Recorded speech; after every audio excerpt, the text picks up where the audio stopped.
Welcome to Full PreFrontal, the show that exposes the mysteries of executive function. This podcast is a collection of conversations about the role of the prefrontal cortex, which impacts your focus, planning, problem-solving, emotional balance, and independence.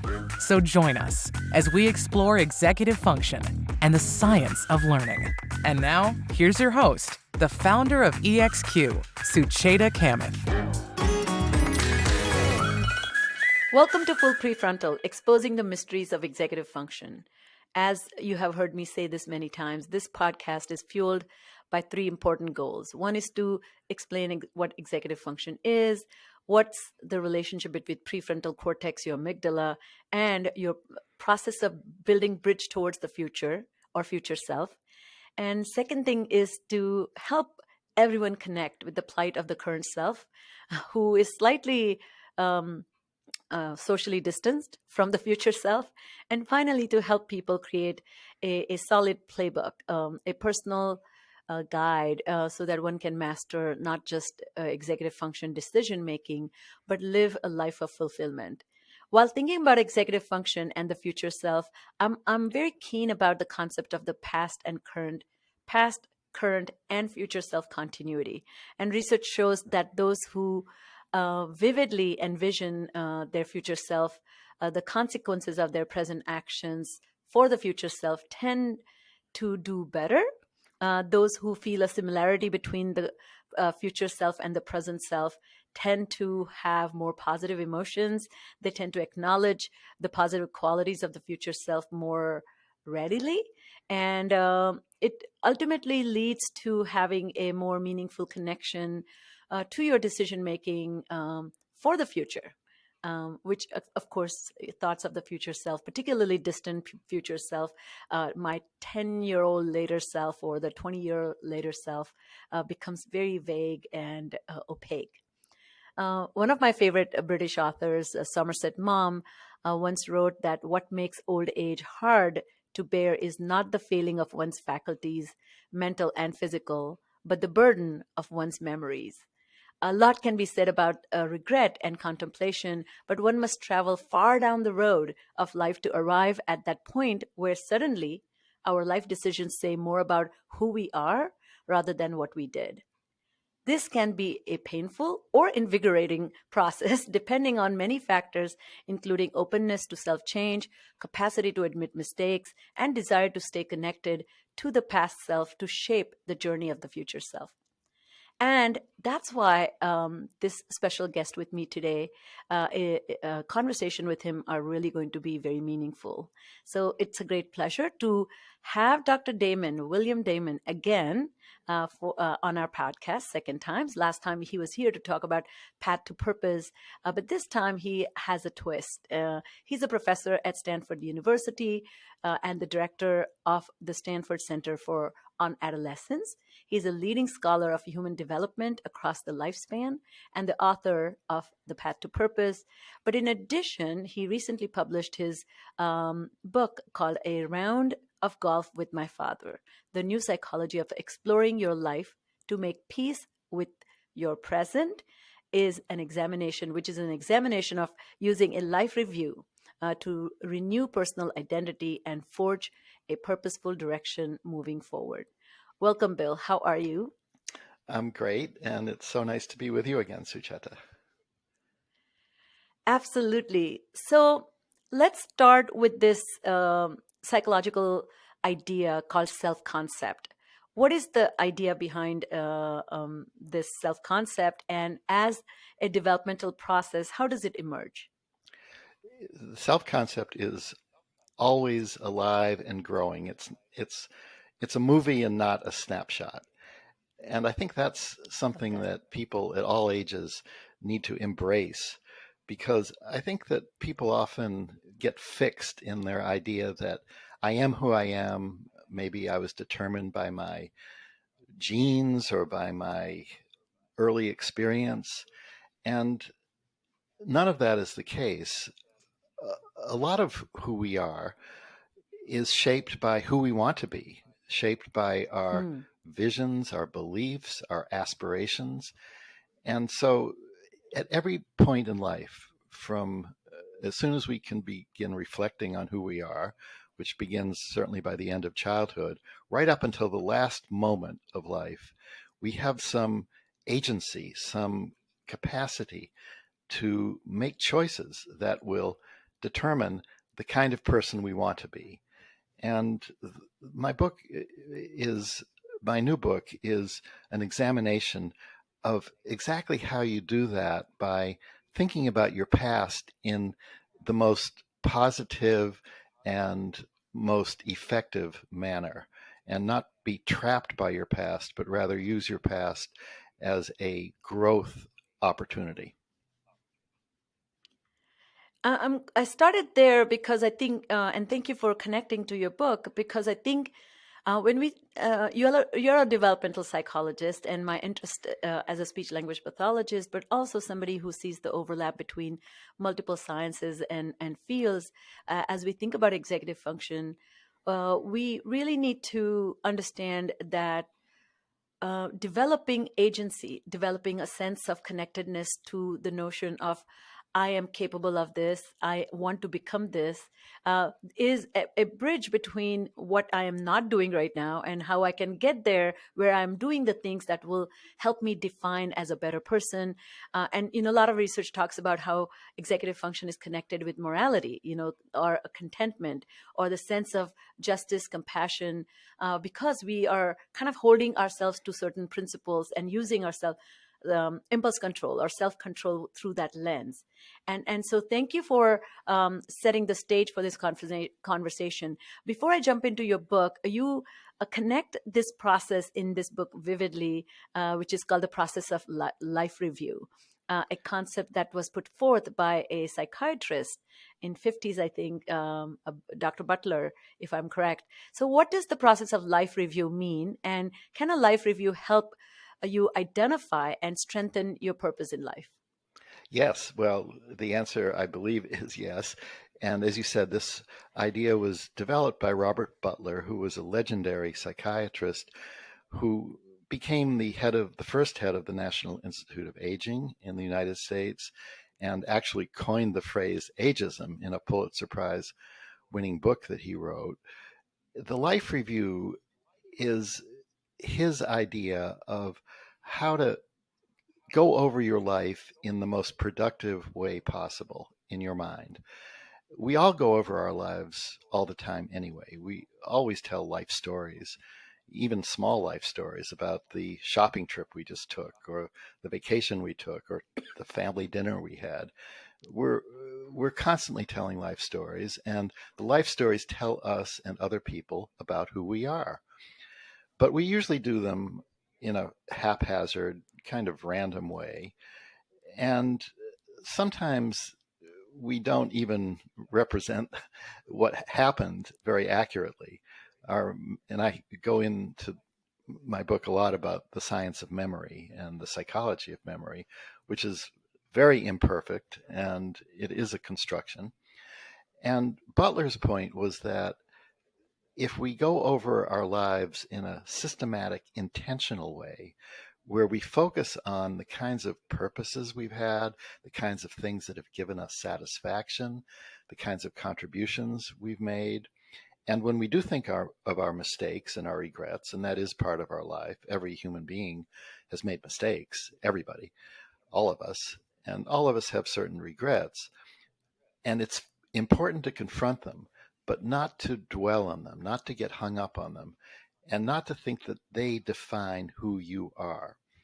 You can learn from your mistakes, and your regrets can be even part of a productive understanding of who you want to be, because you have some understanding of things that you would not do again. Or perhaps a regret might have ended up leading you to the person you are anyway, which is something you need to embrace and affirm. So the life review, to say it very simply, is a way of going over your past history in a systematic way, an intentional way, towards the mission of creating the future self that you want to be. And understanding what you've learned from your past, understanding what you want to retain, understanding how you can develop and build it in the future. And it was a method that Butler believed in, even though he never really had a chance to develop it much when he went on to become a public figure. He was no longer a bench researcher, a scientist in that sense. And so it was kind of a method out there waiting to be tried out. And that's what I did in my book. I tried out the life review on a single case, which was me. And I found it personally very satisfying, not only very satisfying, but also helping me deal with things that I had long put myself, batted away. I had very long denied and not really confronted in the way that would eventually be important to give myself peace of mind and further optimism and hope for the future. So I'm going to pick on this point that you were talking about a minute ago. So one thing in Butler's work comes up is that this is a universal mental process. It's naturally occurring. And typically, though, culturally speaking, or maybe, in the context of age, who pauses more often? Those who have come are in their sunset years, and not necessarily people made, at age 15, if you pause and look back, you don't have a long standing history with self. And so I do want you to share about that as to, does this journey look different for different ages? And I want to insert this idea in Marathi, my mother tongue. I speak 5 languages, and in Sanskrit, this is a Sanskrit word, but it's called Sinhavalokan, which actually doesn't translate. Or maybe there's another English word you can tell me, but it's a typical process described to look back, and which actually means like a lion, you come to the top of the hill and look at the entire savannah and look back the traveling you have done. And this is it's a beautiful concept. When I was growing up, all throughout my high school years, we would have assignments to write about Sinhavalokan, like looking back. And I don't know if you have such a word where you stand atop of something to look back the entire scope of your journey, so that and one of the comedians used to say this, look back to look ahead, right? Yeah. So I'm wondering what are your thoughts about what the right junctures in your time of life are to look back? Rather, what I heard you say is it should be done often enough. But I think I see a couple of things, barriers. One is sensitivity. Now, when your sense of self is not matured enough, then you are looking back and you're going to look at your mistakes with great anxiety or angst. But also, you don't have enough accomplishments to say anything about who you are yet. Well, it's true that the longer you live, the more you have to look back on. But I believe that at any age, beginning at least towards the end of adolescence, you can get a lot of information about who you want to be from experiences that you've had in the past and what they've meant to you. And so, to answer your question about when is particularly productive to look back, I think that any transition point in development. So, for example, graduation. I'm glad to hear that you were asked to do this during high school, because I think that is productive, and it also gets you into the habit of doing this, of reflecting about your past, in order, and you said this very, very nicely, in order to look towards the future in a wise and insightful way. So I think that all through life, at any transition, when you graduate school, when you take on a new job, when you switch jobs, when you begin to form a family, when your children grow up, when you retire from your first job and look for encore kinds of purposes in life, at any point in life, I think it's helpful to do this kind of survey. I suppose that's the word we would use. You kind of survey your life, and make some judgments about what has worked, what has not worked, what I can learn from this, what I should be taking satisfaction and pride from, and what I need to change. Because we always should have that kind of humility of thinking that no matter what we've done in life, what we've accomplished, uh, there's new challenges that we need to rise to, and there's new skills that we can develop at any age. So I think I am a lifespan developmental psychologist, and I do believe that development continues throughout life. And the reason it continues throughout life is that we remain open-minded and interested in changing and growing. And as long as we keep that growth mindset, uh, we can we can have a very positive, future-oriented life. Love that. And I think thank you for kind of particularly listeners who are parents and educators for younger children. This is such an invaluable advice because I think we shouldn't pass, like I was setting the stage saying that, do I have enough to look back at? Yes, you're saying yes. There's ample to Yeah. look back at because there's so much more to forge forward with. Yes. That's great. And as you know, Sucheta, most of my work, at least in the later periods of my career, has been on the concept of purpose and how young people find purpose, how people in midlife continue their purpose, how older people find new purposes.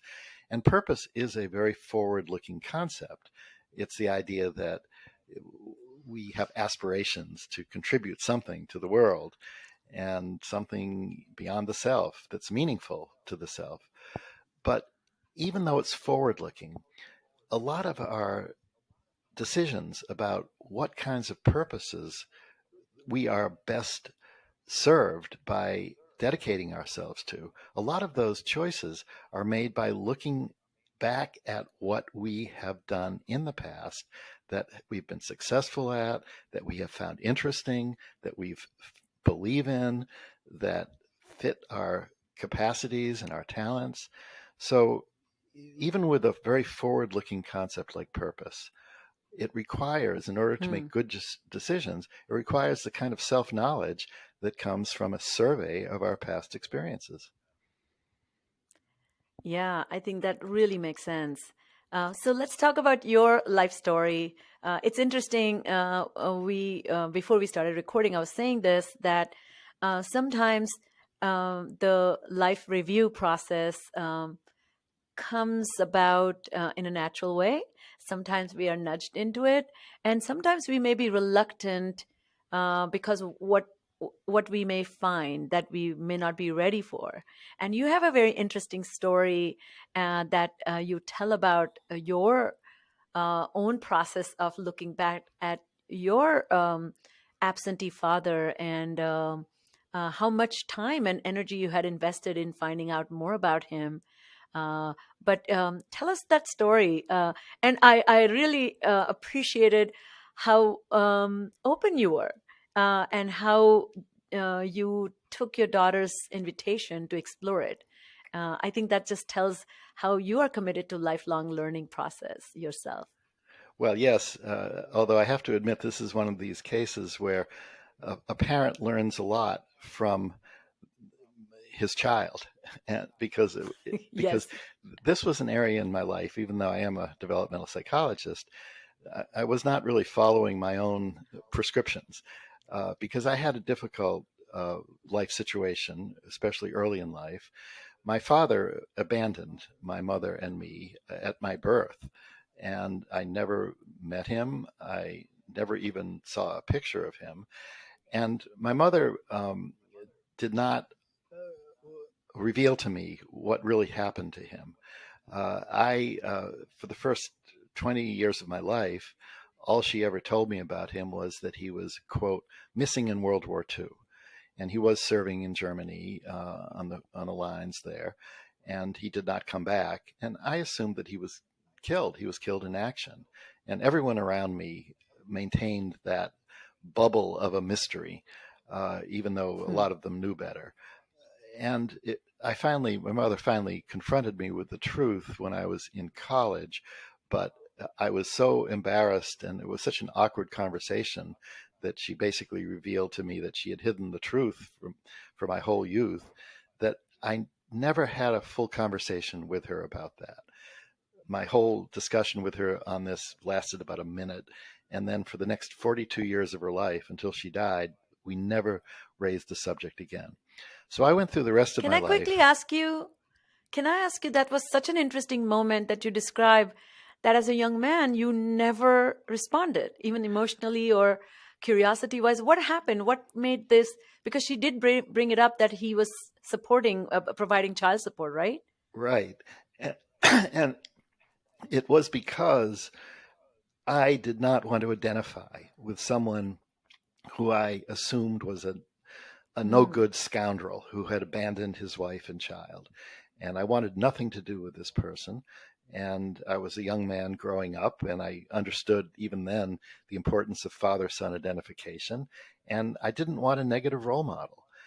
And it was also something I think I didn't have the courage to really have a full conversation with my mother about it. I thought it would be a very emotionally difficult, uncomfortable conversation. And I have to say, for the next 40 years of my life, I avoided it. All the clues that came about, and there were some, I just batted them away. I buried them. And I think that was a mistake. I wish I had Hmm. earlier in life been bold enough to find out the truth, because when I discovered later, after my daughter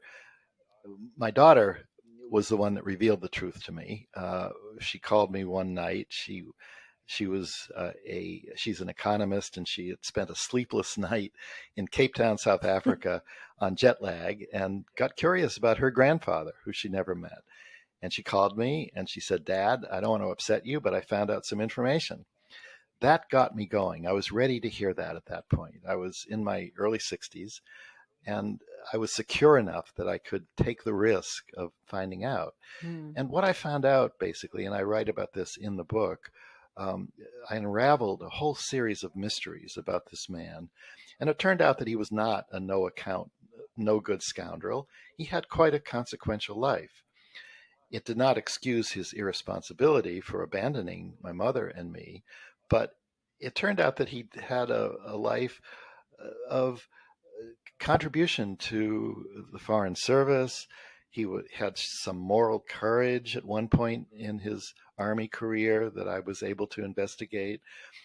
He was a great golfer, and that was one of the that's the That's the reason title. I titled the book "A Round of Golf with My Father," because I love golf myself, but I'm not a great golfer. But finding out about that, I wrote it in the book about doing an imaginary round of golf with him. He had been long dead, but it was kind of a bonding experience, and it did provide me a path for respecting him and eventually forgiving him when I found out all of these positive things about his life. And I also discovered that he had a family, a second family, with daughters who became my very treasured half sisters after I finally uh, took the initiative to find out about all this.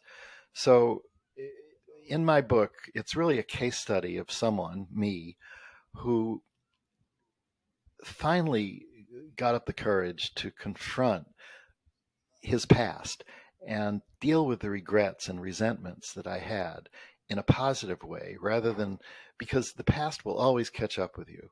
I quote Faulkner in the book, who said very famously, "The past is not dead, it's Never. not even Not past. even. It's part of who we are, and you can't really avoid it." And so it's important to confront the difficulties, the hardships, the regrets, the mistakes you made, because I did make a mistake by not following up on this and having the conversation with my mother, and confronting them in a way that you learn from them, and you learn to accept who you are now, and figure out how to become a better person in a way that doesn't recapitulate the old mistakes, but rather moves forward in a growth kind of manner. it's interesting the way you write about one, of course, very curious phenomenon was that you actually had access to who your father was as a young man or as a child. You both went to a Phillips Academy, and you dug some records of his academic performance, and even the letter that his parents wrote, which I thought was unique. And you saw some of the young mind who was not as mature as could be at that age, and having a child at young age could be, and the decision he took to abandon could be reflected in some of the ways he approached life. Compared to you sounded you had your stuff together at a much younger age. Yes. So did this information, and also your relationship with your mom, who didn't talk about it, but had this beautiful letter where he addresses her as a dear pie face, right?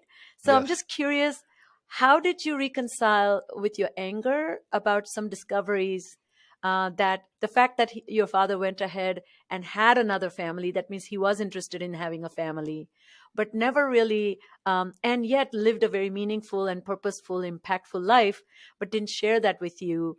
But it's your openness and maybe gracious heart that you forgave him, if you think it that way. I was just curious, how did you reconcile as you took an inventory of this life review Yes. method?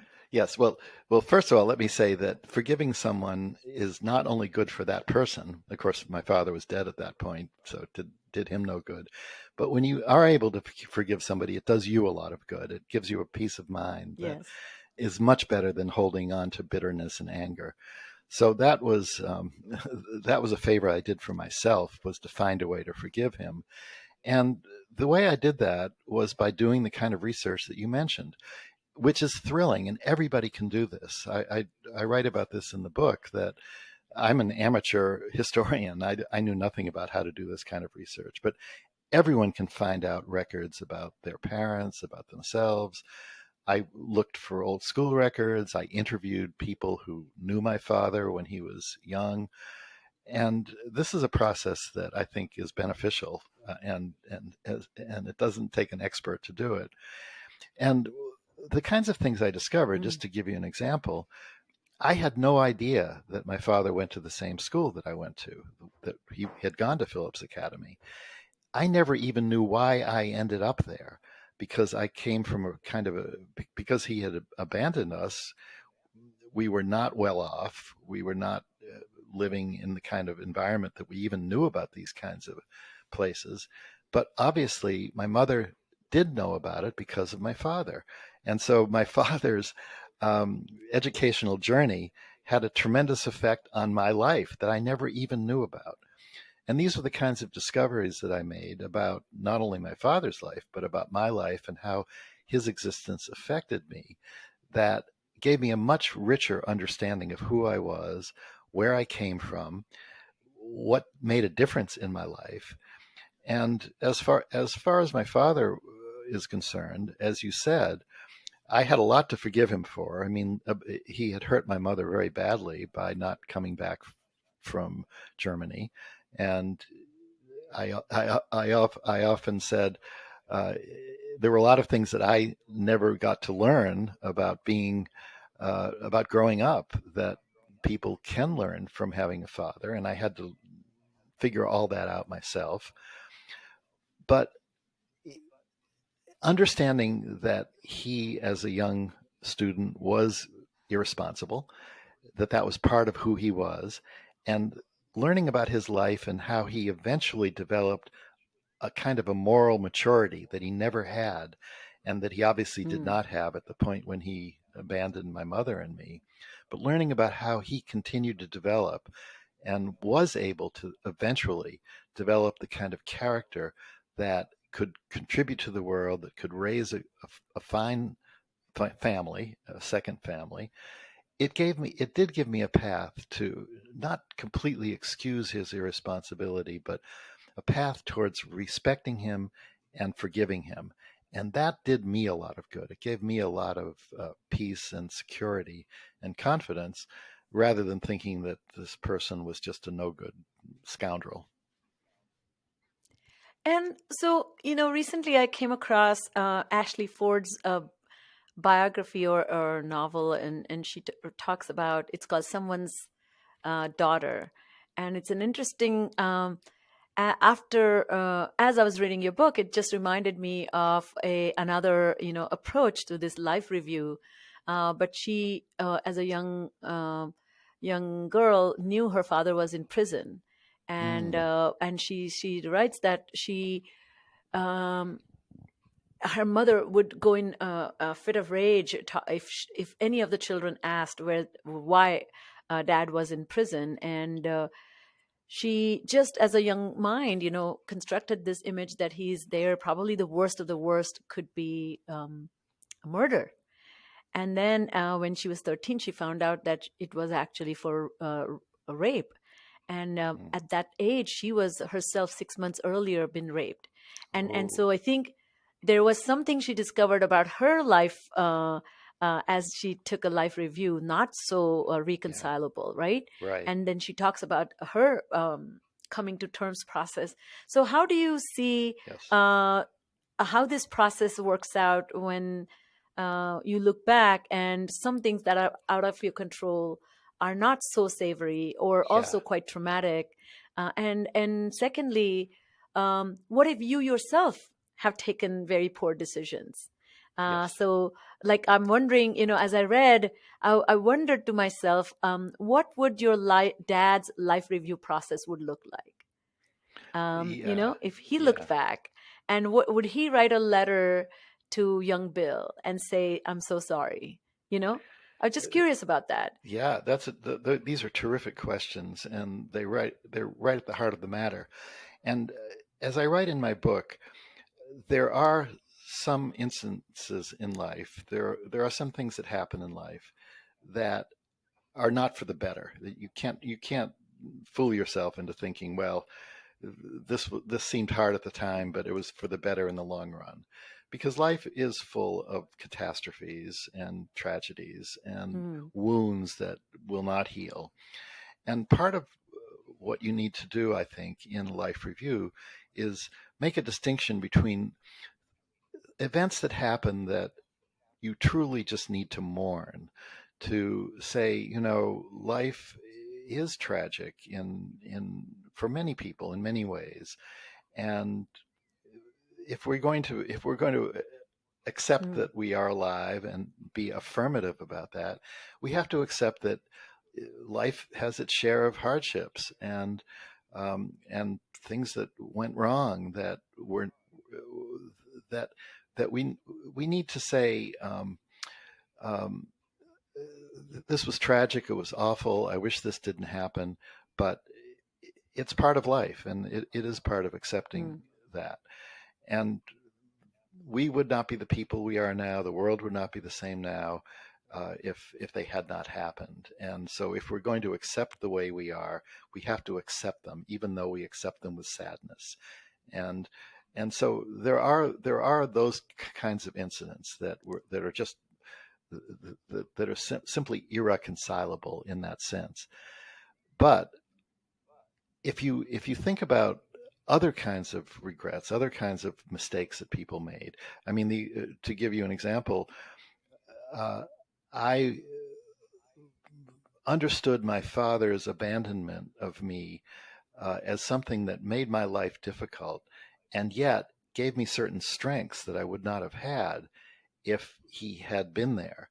And if he had come back, and if he had not gotten along well with my mother, there could have been all kinds of other problems. So it it's never a simple case of saying, well, I wish this hadn't happened.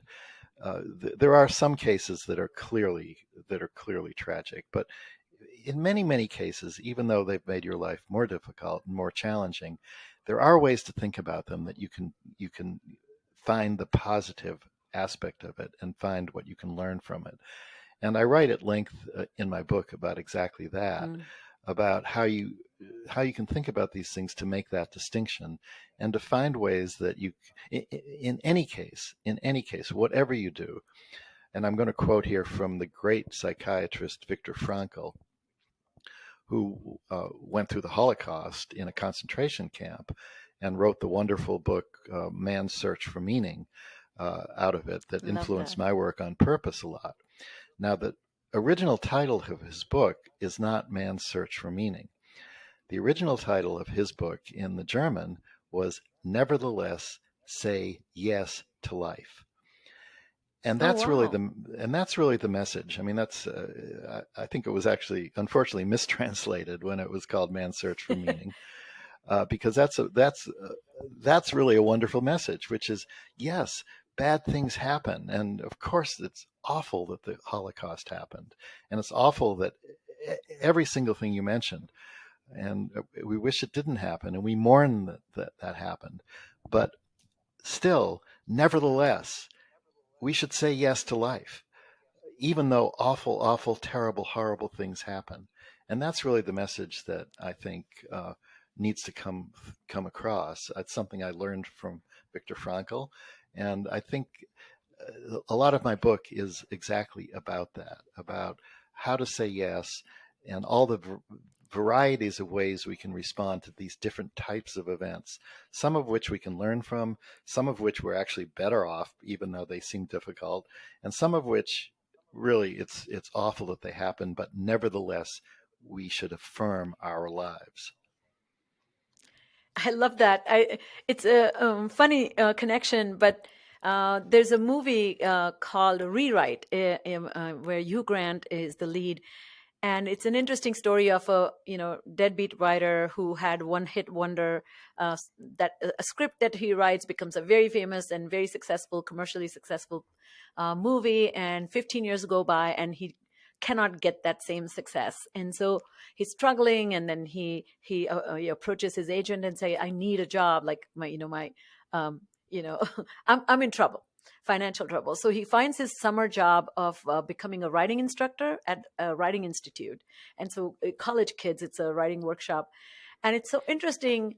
He arrives, he does not want to be there, he doesn't like the job, he doesn't want to give any feedback to students, he looks down upon their effort, who are just budding writers. So anyway, but finally when he gets into it, there's one little young student who keeps writing about her bat mitzvah event. Something happened during the bat mitzvah. That's all the story she has, and she talks deeply, passionately about why she's writing it, because her feelings were hurt or something. And so Hugh Grant says to her, I understand why you're writing this, but your character is paper thin. And Ah, I love that the character had no depth, no body, though no richness. And I feel adversity in a way is what gets us away from being paper thin lives, like oh, I love leading that. these meaningless, paper thin, obstruction free lives. So we do want some robust obstacles that shape us, right? That's wonderful. Yes, life is complicated, and we should be complicated too. We should be we I should Yes, we and should contain multitudes. that's exactly, he said, the your character has no complications. That's great. And All I right. love that, because that just reminds me that we should embrace, because that's don't stay paper thin. Then maybe one day we become a big encyclopedia. Yeah, yeah. No, I think that's great, and that is the lesson I learned. As I said, even though I'm a developmental psychologist, I still have a lot to learn. And when my daughter forced me to confront my own past and the regrets that I had, which I had been denying. I mean, I had a lot of regrets and resentment about my father, which I refused to think about. But when I really, I also quote the Frank Sinatra song where he said, regrets, I've had a few, but then again, too few to mention. And that sounds very plucky. I Yes, I always love that. believed that. I thought, don't look back. This is the way to go through life. But it's not the recipe for the best mental health, I think. And you should confront your problems and confront your difficulties. And as you said, embrace them. They're part of who you are. And that really is the lesson that I learned and that I write it in the book about, which is confronting regrets in a way that does not Mm. deny them, doesn't say, oh, I don't need to think about these things, but to say, well, what is it really that I regret, and what's legitimate to regret? What can I learn from that? What do I regret that maybe I shouldn't even regret? And that is what the life review is. And when I write about the method of the life review, that's how I describe it, and that's how I did it in my own case. And as another thing that popped up in my head as I read your book was, you had a fixed image of your dad, and that was really essential for you to survive. Because how do you reconcile with abandonment, right? You had to paint him to be a bad guy. So as you went through this discovery process, he didn't turn out to be as bad as you wanted him to be. I'm saying wanted him, but you know what I mean? It was Yes. essential for your identity to know or blame your suffering on absentee dad. And suddenly, when you see this guy who's a pretty decent person, accomplished person, a person who actually showed all the concerns and care that would have made him a good father if he had matured in time for you, Right. your arrival. Yeah. But I think that was such a healthy, I really loved your own psychological application of your journey, or all the science to your own self, and saying, yeah, he wasn't that bad. Yeah. Which kind of sometimes we are resistant to accept that. Oh, yeah, absolutely. And there was, to be honest, there was some pain in that, because then I had to confront a new regret, which is if I had been more open-minded earlier in my life and allowed myself to explore this, I could have met him and I could have met his family much earlier than I did. And that was a mistake. And it was a mistake I had to learn something from. So it was a new journey into self-exploration. But I do think, as you said, that in the end, this was difficult and painful, but of course, without pain, you sometimes don't grow, and so I think that it was very. I mean, it's a story of a journey that I took that was very worthwhile, even though there were a lot of ups and downs, discoveries that were painful at the time that later gave me a lot of insight that I think is helping me now and in the future. It's great. I remember every time I look back at my life, I kind of did some exploration along the lines that you recommend, that I often tend to talk about my challenges or problems because they really shaped the way they either challenged my preconceived notions, or they actually told a lot more or talked about a lot more about my substance in a way. One quick story that when I came to US, I came with a scholarship to become a TA. And I was a TA in a communications disorders department, working with a world-renowned expert who was a phonology expert. And I had my master's in linguistics, and I was coming for a second master's. So I was given a very specific job. She used to teach introductory linguistics to undergraduate students. And my job was to TA her class. And the first quiz that happened, I got 80 papers to correct.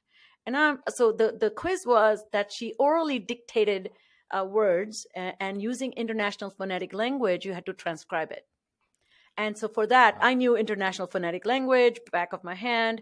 So she dictated, and the kids wrote the phonetic transcription, and I had to take it and correct. And I finished within a day. I finished my assignment. I brought it back on Monday, and I said, "I'm sorry, Dr. Folks, but you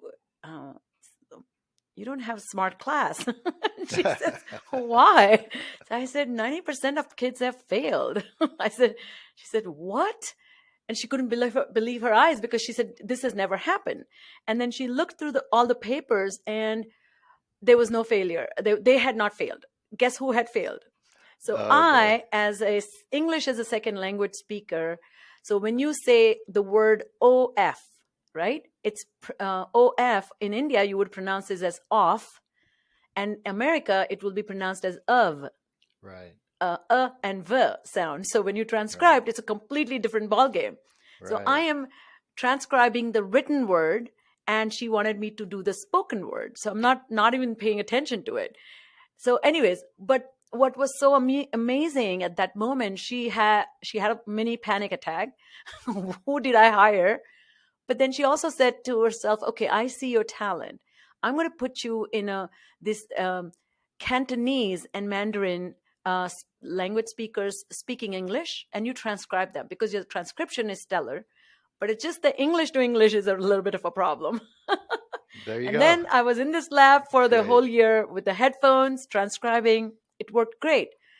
It could have completely crumbled me. That was embarrassing to me. If you think about it, I had this knowledge and ability, which I thought was great, and I bombed. But that just told me so many things about her and me. Oh, terrific. And our relationship, And anyway, so I do see that in your story too, that openness with which you learn. So tell us a little bit about a few things that you recommend our listeners. How can they engage in this life review process? And while curtailing the regret, or focus on regret, and looking at failure with great wide-minded attitude. Yeah. Well, I recommend the work of the psychologist Dan McAdams, who's at Northwestern University. And he's written books about narrative identity, which is basically the idea of developing your self-concept through this kind of process. And he's developed, I think, the best methods, the most rigorous methods for interviewing yourself. And in my book, I refer to his work a lot. So Dan McAdams' work, either his articles or his books, there's work on what's called prospective thinking, which is how you can think about the future in a way that is inviting you to use your imagination and your beliefs to shape the kind of person you are.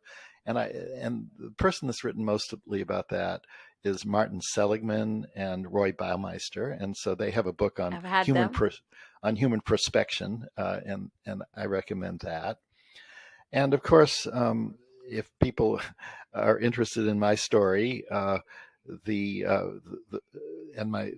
story of how my daughter my daughter introduced me to my father. That's the way I put it, and introduced me to the need to do a life review. The title of my book is called A Round of Golf with My Father: The New Psychology of Exploring Your Past to Make Peace with Your Present. And just as a word, the round of golf was really the idea that was the thing I ended up being most bitter about, that I didn't even realize, was that the guy never came by to teach me how to play golf. And I had to get over that because as I said, I found out he was a great golfer and I love golf, but it was emblematic. It was really representative of all the things he never did for me. And so I did this kind of cathartic journey to his old golf course to play golf with an old scorecard of his that I uncovered, and pretending he was there with me. And that was the symbol of my whole journey. So that's why I called the book A Round of Golf with My Father. And in that book, I do go into how I did the life review for myself and my father and my mother too, who played a role in that as well. I think it's so sweet that, as a experienced professional, you are in your full adulthood, and yet that craving we all have to be connected and seen and heard by our parents, and mostly be able to show that, the title of the movie, Kids Will Be All Right, like just your way of demonstrating, I'm all right, Dad. It's very touching to me. I think a lot about that. I actually, my mom lives with me. My dad passed away several years ago, 13 years ago almost. And I do keep stories that she tells because through her stories, I really it so much richness. Knowing that people have lived rich lives, it just, one, gives you a perspective that hardship is not unique to you, but it also gives you so much encouragement that I have that same fabric in me. I have that same that DNA in me. So I'm sure you feel very, very relieved. So with that, how does what have you imparted to your children with this backdrop of your own personal experience that is a little bit different if you didn't grow up with that background of your father abandoning you? With my children, I am really emphasizing the importance of family, and family, even the family that you don't know, or if there are family mysteries. And a lot of people have family mysteries, or people that didn't come through for them, or people that disappointed them in a lot of ways. But what I try to tell my children, and of course it doesn't even have to necessarily be kinship family. It could be the families that you build through your very deep friendships in life. But family type relationships where you are just totally dedicated to another person, and you would do anything for them, including forgive them if they make a mistake or hurt you. That's really what I try to talk to my children about, and try to build in them that appreciation, because frankly it took me a long period in my life to really understand that myself. I was slow to come to understand that. And so I'm hoping to give my children a bit more of a shortcut to that insight about how important family and family type relationships are, and dedicating yourself to other people in the way that you would dedicate yourself to your children, to your siblings, to your parents, and so on. What an invaluable lesson. So as we end our conversation, you have made several recommendations, including your own book, which we are going to have in our show notes. Any parting thoughts about